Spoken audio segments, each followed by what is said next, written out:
तो नमस्ते दोस्तों, तो कैसे हैं आप सब। तो अगर चैनल पे नहीं जुड़े हैं तो ज़रूर चैनल को सब्सक्राइब करिए और वीडियो को लाइक करिए। तो आप लोग देख सकते हैं ये कौन सा चैप्टर पे एसएसजीडी में बहुत पूछा जाता है। अगर इससे क्वेश्चन नहीं बना तो किसी से भी क्वेश्चन नहीं बना, और अगर आप इसी चैप्टर को छोड़ देंगे तो आपको बहुत ही नुकसान होगा। तो अगर आप लोग एग्ज़ाम में अपना नुकसान नहीं करवाना चाहते हैं, और एक क्वेश्चन एक नहीं, इसमें इससे परसेंटेज से प्राय 2 क्वेश्चन बनता ही बनता है। तो अगर आप 4 नंबर लेना चाहते हैं तो वीडियो में ज़रूर बने रहिए।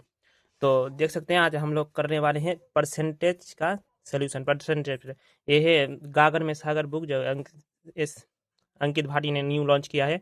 उस बुक का हम लोग आज परसेंटेज का चैप्टर सॉल्यूशन करने वाले हैं। तो 1 नंबर क्वेश्चन देख सकते हैं क्या बोला है। 3 कुंटल 20 मेट्रिक टन का कितना परसेंटेज है। तो कुंटल समान कितना होता है, तो कुंटल समान कितना होता है। तो 1 कुंटल समान होता है 100 kg, और मेट्रिक टन एक मेट्रिक टन समान होता है 1000 kg। तो यहाँ पर बोला है 30 कुंटल, तो 30 × 100 हमने कर दिया। उसके बाद बोला है 20 मेट्रिक टन, मतलब 20 बोल रहा हूँ, 2 मेट्रिक टन, तो 2 × 1000, 1 2 3 1000। और इसका परसेंटेज निकालने के लिए गुना 100, तो 0 से 0 गया, ये 0 से ये 0 गया, 5 5 30 को 5 से गुना करेंगे तो आपको लोगों को मिल जाएगा 150। तो इसका आंसर हो जाएगा 150%। तो समझ आया है तो जरूर कमेंट कीजिए। और तो इसके बाद सेकंड क्वेश्चन क्या बोल रहा है। एक संख्या को एक संख्या को 50% बढ़ाने पर 3930 प्राप्त होता है। यह संख्या क्या है। मतलब वह संख्या मूल संख्या मांग रहा है। मतलब 50% गुना करके जो 3630 मिला है, तो उस कौन सा संख्या को गुना करके मिला होगा। तो हम लोगों को पता नहीं कौन सा संख्या से गुना करके मिला होगा, तो हम लोगों ने ले लिया ए गुना 50% बढ़ जाए। तो यहाँ पर बढ़ाने को कहा है, तो आप लोगों को परसेंटेज का नियम पता होगा। तो बढ़ाने को कहा है, इसलिए हम लोग लेंगे 150, क्योंकि 100 में प्लस हो जाएगा 50, और परसेंटेज को हटाने के लिए गुना 100 समान 3930। 0 से 0 गया, 5 5 5 15 3 20, तो 3 से चला जाएगा 131। इसको गुना करेंगे तो आप लोगों को मिल जाएगा 2620। तो गुना करके देख लीजिए, आप लोगों को मिल जाएगा 2620। तो उसके बाद हम लोग आ जाएंगे 3 नंबर क्वेश्चन में। तो 3 नंबर क्वेश्चन क्या कह रहा है। यदि एक संख्या R1 दूसरी संख्या R2 से 13% कम है, यहाँ पर कम बोला है, और R2 5600 से 50% अधिक है, तो R1 का मान ज्ञात कीजिए। तो हम लोग 50% अधिक ले लेंगे आगे, 0 गुना अधिक का है, तो आप लोगों को तो हमने कहा कि अधिक के लिए तो 100 में गुना करना पड़ेगा। कट गया, तो हम लोग को मिल जाएगा। यहाँ पर गुना कर लीजिए आप, 0 0 3 28 065 0087। इसको अब हम लोग कहेंगे 87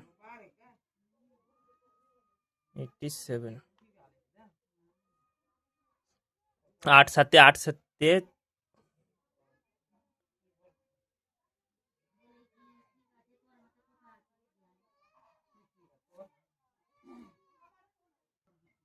तो देख सकते हैं गाइस, यहाँ पर गुना हम लोगों ने कुछ गलत कर लिया है, क्योंकि यहाँ पर ये हो जाएगा। देखो यहाँ पर गुना हम लोगों ने गलत कर लिया है। तो 0048, क्योंकि यहाँ पर 6 है, तो 6 और 8 को प्लस करेंगे तो 14 हो जाएगा। 14 का 4 और 8, तो इसको हम लोग गुना कर लेंगे 87 से। 0 0 कट जाएगा। इसको 84 को 87 से गुना करेंगे तो हम लोगों को मिल जाएगा 7 4 7 चौके 28। तो 28 का 8 हाथ में रहा 1, तो 8 एक ही ऑप्शन में है और ऑप्शन बी, तो ये हो जाएगा आप लोगों का 7308।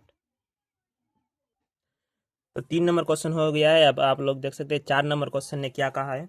4 नंबर क्वेश्चन भी बहुत आसान है, अगर कर सकते हैं तो बहुत ही अच्छा है, और अगर नहीं कर सकते हैं तो मैं आपको कर दे रहा हूँ। तो क्वेश्चन क्या कह रहा है, यदि किसी भिन्न के अंश में 10% की कमी की जाती है और हर में 15% की कमी की जाती है, और मतलब कुछ गलत कह दिया, तो शुरू से मैं कह रहा हूँ। यदि किसी भिन्न के अंश में 10% की कमी की जाती है और हर में 15% की वृद्धि की जाती है, तो नए भिन्न का मान 2/5 हो जाएगा। मूल भिन्न ज्ञात कीजिए। तो यहाँ पर हम लोगों को मूल भिन्न ज्ञात करने को कहा है, तो ये हो जाएगा कुछ इस तरह से। तो अंश को हम ऊपर रखेंगे और भिन्न हर को नीचे रखेंगे। तो अंश को क्या कहा है, 10% कम, तो 10% कम यानी कि 90, और 15, और हर तो नीचे होगा, तो हर को 15% बढ़ाने को कहा है। तो 15% बढ़ाने को कहा है, तो 115 ले लेंगे हम लोग, और बीच में हो जाएगा समान का चिन्ह, और किससे, 2/5 से। तो ये 45 और ये 23, तो 23 ऊपर चल जाएगा, 23/45। आप लोग ऑप्शन ए ठीक हो जाएगा, 23/45।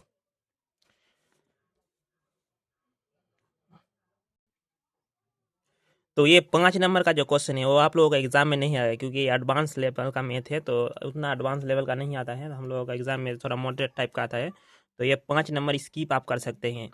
अगर आप लोग सकते हैं तो कर लीजिए, और नहीं कर सकते हैं तो छोड़ सकते हैं 5 नंबर क्वेश्चन। तो 6 नंबर क्वेश्चन को देखिए। 6 नंबर क्वेश्चन क्या कह रहा है, यदि मूल में 24% की कमी की जाती है और उपभोग में कितने प्रतिशत की वृद्धि की जानी चाहिए ताकि यह परिवर्तित रहे। तो आप लोग एक बार क्वेश्चन पढ़ लीजिए। 6 नंबर क्वेश्चन क्या कह रहा है, यदि मूल में 24% की कमी की जानी, मतलब 24% की कमी, तो जो परसेंटेज अगर कहे तो आप लोग 100 मान के चलिए। तो अगर हम लोगों को 24% का है तो हम लोग 100 मान के चल रहे हैं। तो 100 से 24 को 24 बात कर दीजिए, तो यहाँ पर 24 और 24 बटे, तो 100 से 24 को बात करेंगे तो हम लोगों को मिल जाएगा 76 गुना 100, क्योंकि परसेंटेज निकालेंगे हम लोग। तो ये हो जाएगा आप लोगों का 4 से कट रहा है, 2 से काटिए, अगर आप लोग उतना नहीं सकते हैं तो 3 8, फिर जाएगा 600। तो ये आप लोग मल्टीप्लाई करेंगे तो आप लोगों को मिल जाएगा 31.5। तो उतना मेरे पास टाइम नहीं है, तो मैं जल्द जल्द से बोल दे रहा हूँ कि तो नियम आप लोगों को यही लगाना है। यही लगा के आप लोगों को 31.5 उत्तर लाना है। तो ठीक है, और आप लोग एक और क्वेश्चन देख लीजिए। ये बहुत ही निहायती और आसान क्वेश्चन है। आप लोगों को देखने में लग रहा होगा ये क्वेश्चन बहुत मुश्किल है, नहीं कर सकता हूँ। तो अगर आप क्वेश्चन अगर एक बार पढ़ेंगे तो आप लोगों को समझ आएगा कि कितना आसान क्वेश्चन है। ये कह रहा है, एक्स की आय वाई की आय से 20% कम है, और जेड की आय एक्स और वाई की संयुक्त आय से 35% कम है। जेड की आय वाई की आय से कितनी प्रतिशत कम है। तो ये बहुत ही आसान है। आप लोगों को थोड़ा मुश्किल लग रहा है, पर मैं कर दे रहा हूँ, तो आप लोग घर में अपने आप से ज़रूर ट्राई करेंगे। तो अब पहले हम लोग एक्स और वाई का फ्रैक्शन निकाल लेंगे। तो यहाँ पर क्या कह रहा है, तो आप लोग पहले इतना दूर क्वेश्चन पढ़िए क्या कह रहा है। तो इतना दूर अगर आप सॉल्व करेंगे तो आपको मिल जाएगा, एक्स की आय वाई की आय से 20% कम है। मतलब कौन कम है, एक्स की आय वाई की आय से 20% कम है। तो यहाँ पर एक्स कम होगा, तो अगर हम लोग वाई को 100 मानेंगे तो एक्स को 80 मानना पड़ेगा। तो अभी इसमें कोई काटा पटी मत करना, ये भी ऐसे ही रहने दे। अगर तो आपको अगर आगे बढ़ेंगे तो आप लोगों को पता चल जाएगा, क्योंकि यहाँ पर मांगा है जेड की आई एक्स और वाई की संयुक्त आई से 35% कम है। तो जेड की आई कितना है, तो अगर हम लोग निकालने जाएंगे तो ये दोनों को प्लस करो, ये निकल जाएगा 180 गुना 35/100 कट गया 2 7 9 7, तो 9 सत्ते कितना होता है, तो 9 सत्ते होता है आप लोगों का 63। 63 को 180 से बात कीजिए, 180 से बात करेंगे हम लोग तो हम लोगों को मिल जाएगा 711। तो हम लोग जेट मिल गया 117। तो हम लोग 117 मिल गया। तो हम लोग अब देखेंगे, अब हम लोग उत्तर क्या मांगा है, जेट की आई एक्स की आई से कितनी प्रतिशत कम है, मतलब जेट की आई एक्स की आई से। तो जेट और एक्स की डिफरेंस ले लेंगे हम, तो जेट और एक्स का आप अगर डिफरेंस लेंगे तो आप लोगों को मिल जाएगा 37। 37 में 80 को मल्टीप्लाई करेंगे गुना 100, तो 0 से 0 कट गया, तो 8/37 मतलब 370। तो अगर आप लोग ये कर लीजिए 4 बार में 32, ये आ जाएगा 506। तो 46 आप लोगों को एक ऑप्शन डी बी मिल रहा है, तो 46.2% आप लोगों का सही उत्तर होगा। तो घर में ज़रूर ट्राई कीजिए, और वीडियो अगर अच्छा लगे तो लाइक एंड सब्सक्राइब कीजिए।